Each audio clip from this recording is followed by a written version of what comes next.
everyone, welcome back to the workshop. Today is a video about the continuation of the mods on the Husqvarna.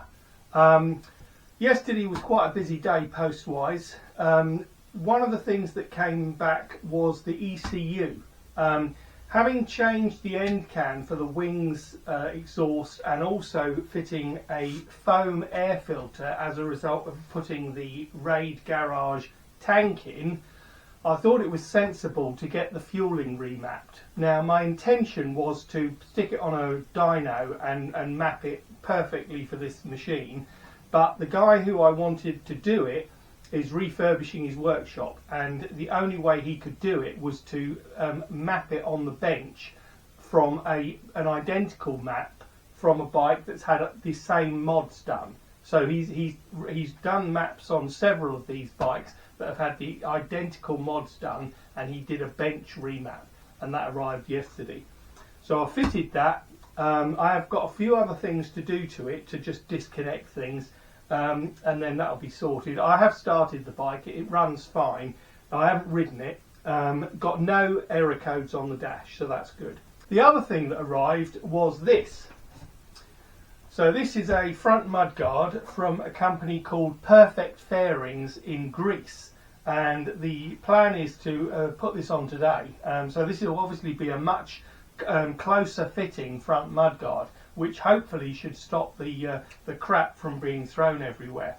The place is called Perfect Fairings, and without wishing to be unkind, I think they're being very generous in their name of company. I'm sure it'll do the job. I don't have any problems with it in terms of its function, but my goodness me, it could be finished a hell of a lot better. It really is pretty shoddy, to be honest. It cost about €130 plus €25 shipping. But anyway, I shall fit it, and maybe in next winter there'll be a project to take it off, sand it down, respray it and make it look a lot nicer. But of course by then the bike will have probably done about 10,000 kilometres off-road, so it'll probably look perfect on the bike by then. So I need to do quite a lot to make this fit. There are pegs in the headlight housing which locate into the front mudguard, and I need to fabricate something to replace that. So obviously I need to get on with that, and then I can fit the front this front mudguard. So you'll join me later and you can see how I'm getting on. So mudguard's off. You can see what I need to do. Basically there's the peg holes that the light unit, the headlight unit, needs to locate into.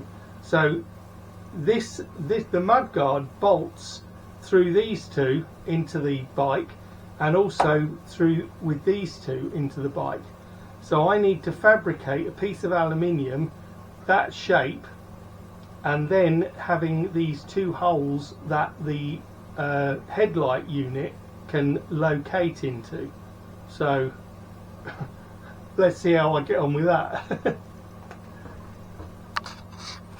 Right, welcome back. It's been a very trying few days with this mudguard. It's poorly designed, poorly made, and it's been a bloody nightmare to fit. Absolute nightmare. I must have put it on and taken it off 25-30 times, because you don't want to start hacking away at the thing. It's fiberglass, so it's immensely strong, and it's very difficult to bend. You know, when you've got plastic panels and the like, you can sort of bend them and manipulate them a bit to make everything sort of fit together while you get the bolts in. Well, fiberglass doesn't work like that. It's very stiff and it's very rigid, and very, very strong, you know, which is obviously what you want. But it's taken me a long time to fit it, and I suppose I wasted quite a lot of time because I thought I needed to make a bracket. So there's these pegs at the bottom of the headlight housing. I'll show you where they are. They're these things here, okay? And I thought, in my infinite wisdom, that I would need to make a bracket to bolt under the headstock and have something with 2 holes in to locate these pegs into. So I built this, and it's not perfect. It took me about 3 hours to do this, and in the end, with so many adjustments to it, it was getting near lunchtime, and I thought what I need to do is I basically use this as a template to make a better one, because it wasn't perfect enough. So I went inside and I had lunch, and whilst I was eating my sardine salad, I thought, do you know what? I'm not even sure whether I need this bracket, because the headlight is located with 2 sort of clips and then bolted with 2 bolts each side. So why am I making this like bracket to support these 2 pegs? In fact, why do those 2 pegs even exist? Why do they locate into the mudguard? I don't know, because it seems to me that they're utterly pointless unless there is a point to them, and I'm not made a bracket, and I may discover this point at some point in the future. A lot of points there. Anyway, enough chit chat. The mudguard is on. I'll show you. So here it is. It's extremely sturdy. I mean, that is not going anywhere. Bolted on with the bolts that came with the bike, apart from that one. I also put on the extender fender, which came off of the old one. I've got 2 or 3 of these hanging around the workshop, but I just thought, you know, I don't want all the crap going over the engine. I mean, one of the benefits of this mudguard, once you've managed to make the thing fit, is of course you've got a much clearer airflow at the front of the bike going into the radiator. So that means you get less overheating. You know, because when you're on the trail and you're chugging along at sort of 15-20 kilometers an hour, the chances of overheating is high. I mean, certainly when I was in Spain back in the autumn, you know, on the Honda CRF 250, often the fan was coming on because, you know, I was chugging along, not getting much airflow. So the more airflow you can get, the better. And certainly the standard mudguard blocks some of that airflow. Now, it remains to be seen whether putting this mudguard on, which is relatively close to the wheel, as you can see, you know, I mean, it doesn't rub on the wheel or anything, but it's pretty close to it. Whether that will cause me any issues with mud, I don't know. Is the honest answer. I mean, I'm not planning on going to Africa and chugging through kilometres of thick, gloopy orange mud. That is not the plan at all. I don't like mud. I think mud's ridiculous. I think we can all do without it. So I don't think for me, and the sort of off-roading that I prefer to do, that it's going to be a problem. But obviously it is to be determined. Anyway, it's on. The other thing, the other update, is that I rode the bike yesterday. I did about 40 or 50 miles, and because I wanted to know specifically how is the remapped ECU working, and I can assure you it's working bloody well. One of the things that I wanted low speed manoeuvring to be permissible, because the way the fueling is so lean when they come out of the factory, you know, you really are struggling at low speed. Well, now I could sit on the bike in first on tick over, and it would go along happily. I mean, literally on tick over. I tried it, and it did it.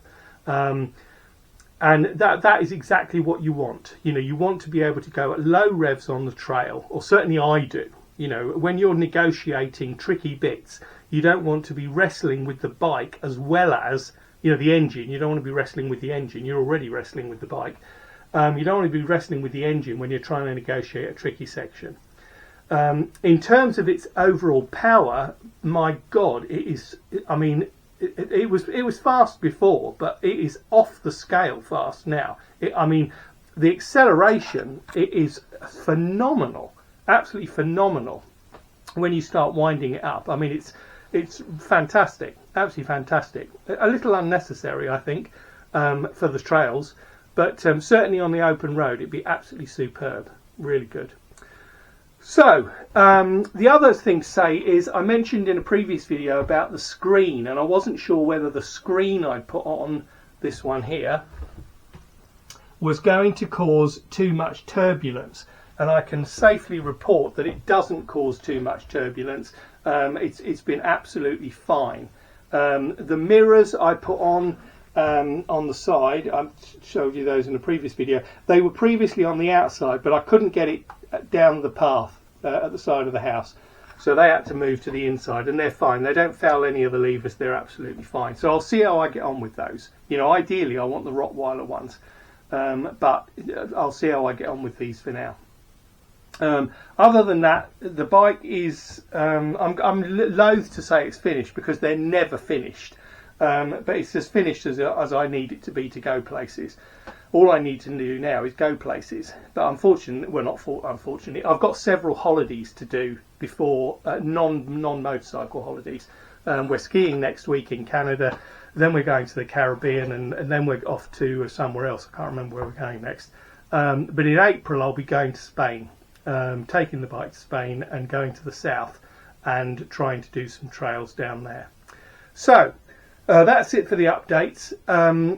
I hope you enjoyed the video. I hope it was useful to you. If you're planning on fitting the Perfect Fairings mudguard, then don't have high expectations. Whatever your expectations of it are, cut them in half, because the finish is a tragedy. The fit is poor, and you need to be you need to have some patience in order to fit it properly.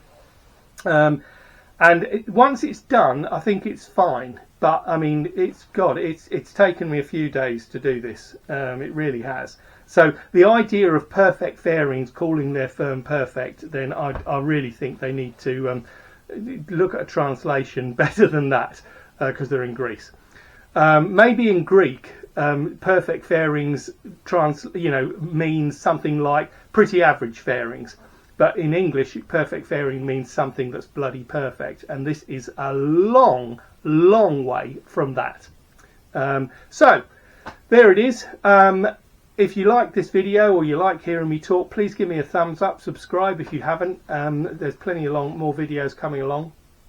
And in the meantime, ride safe, and thanks for watching. Bye for now.